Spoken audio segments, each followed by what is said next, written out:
For preparing a cake, sugar and flour are mixed in the ratio of 3:7. Sugar and flour 3:7. The weight of the sugar used is 0.681. The weight of the flour used, what is this equal to? 0.681 kilograms.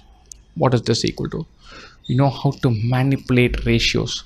0.681 kilogram is 681 grams.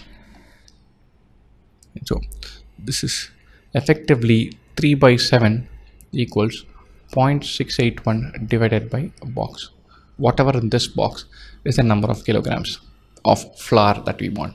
Or we can convert this to 681 grams, find the answer in grams, then convert it to kilograms.